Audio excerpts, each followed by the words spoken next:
Okay, so there we've seen how two different lofts affect the flight and the control of the ball and the actual distance of the shot itself. Now there's some other factors that influence it, and I want to discuss those before we work on the individual shots or shot selection. We have to look at the length and speed of the golf swing combining together. So we know that the longer the golf swing, we're going to create more speed, and therefore the ball is going to go further. But it doesn't just go further, it goes higher. So if we have a long swing and a short swing with the same club, we're going to tend to find that the ball will go higher and further with the longer swing. Pretty obvious stuff, really. Also, the outcome of the shot is influenced by the speed of your swing, and we need to know how we create that speed.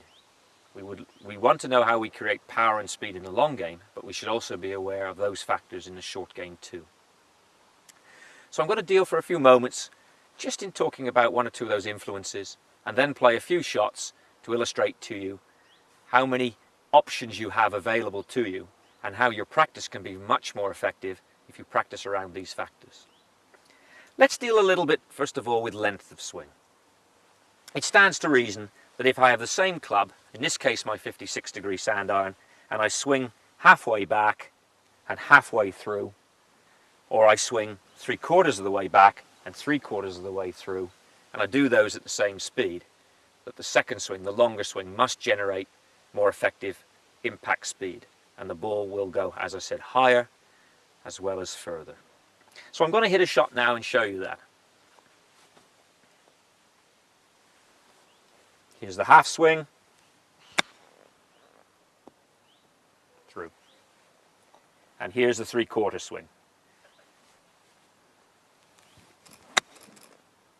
through.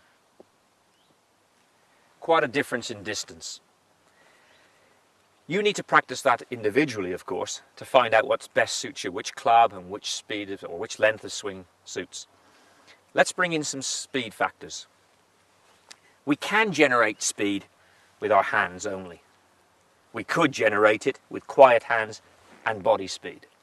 But the reality is what we're trying to do is combine the two. We're trying to connect the golf swing up. We're trying to work in harmony so that the arms and body work together. Short game shots are very influenced by hand action, but in most cases we're not trying to get that independent. So the hands and wrists work together with the arms and the body. And I like to tell people that to think of the arms and body as being their influencing factors, and generally the hands will take care of themselves.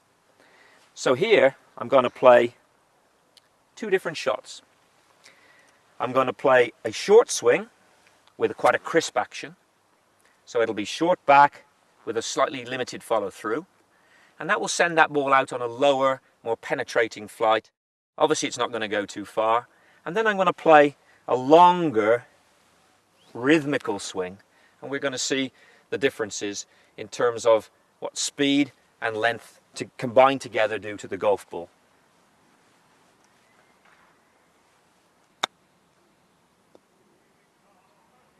A short, crisp shot there.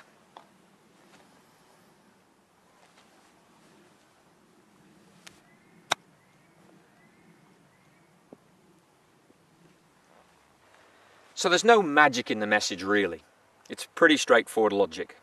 If we tie in the loft of the club together with the length of the swing and the speed of the action, then really we have the combination of all the things that are required that give us the height or trajectory of the golf shot. They provide the spin on the ball for when it lands and controls the ball, and then how much run out we get due to height and forward momentum of the golf shot.